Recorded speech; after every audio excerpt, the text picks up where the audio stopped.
আসসালামু আলাইকুম। আজকে খুবই সহজ এবং অনেক মজার আর একদম পারফেক্ট ডিমের কোরমার রেসিপি নিয়ে হাজির হলাম।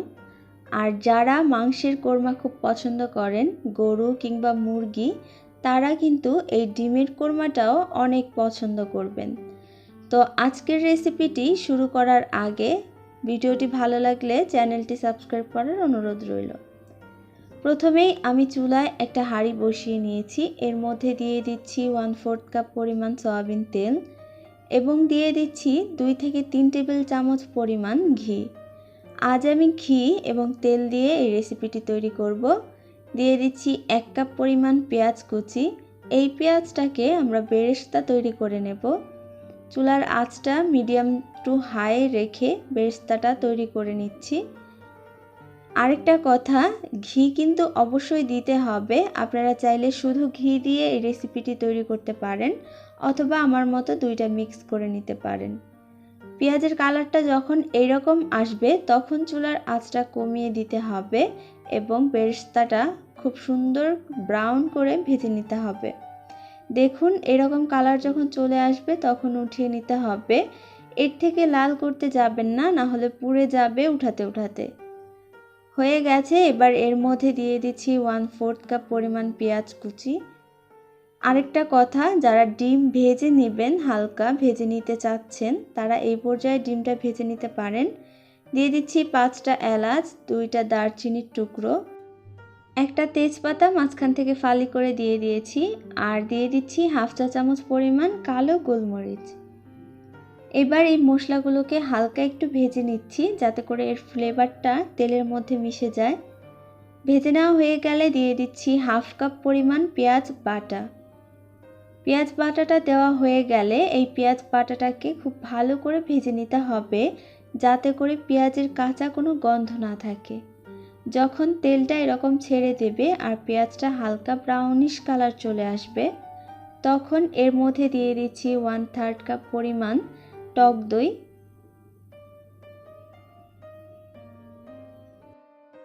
10টা কাঠবাদাম বেটে নিয়েছি সেটা দিয়ে দিচ্ছি। কাঠবাদামের পরিবর্তে আপনারা পেস্তা বাদামও দিতে পারেন। এবার এগুলোকে একটু মিশিয়ে নেব। মিশিয়ে নেওয়া হয়ে গেলে আমি এখানে অল্প একটু দুধ দিয়ে তারপর এগুলোকে একটু কষিয়ে নেব। আমি 1 কাপ দুধ নিয়েছি, এটা দিয়েই পুরোটা রান্না করব।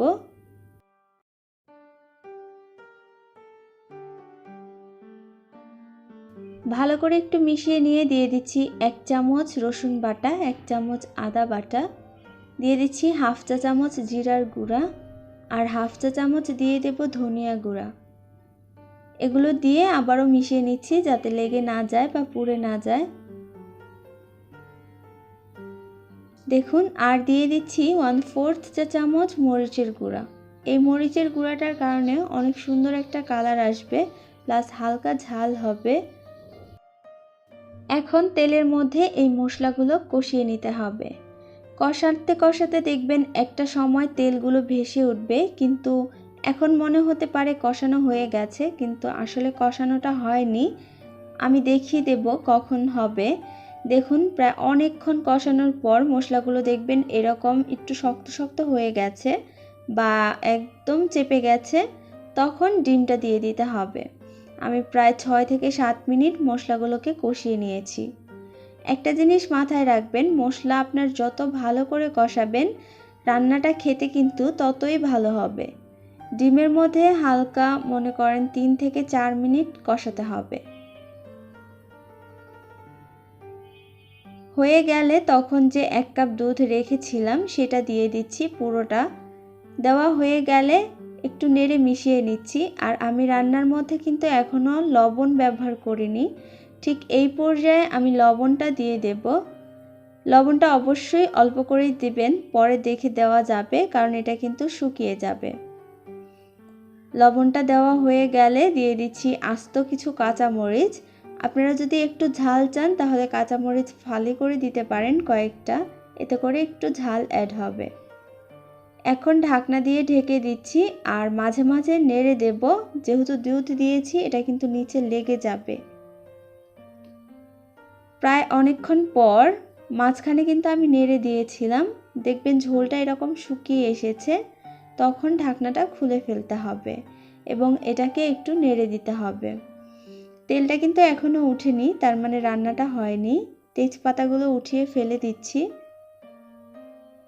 এখন আমি 2 টেবিল চামচ ঘি দিয়ে দিচ্ছি লাস্ট পর্যায়ে, এতে করে অনেক সুন্দর একটা ঘিয়ের ফ্লেভার পাওয়া যাবে।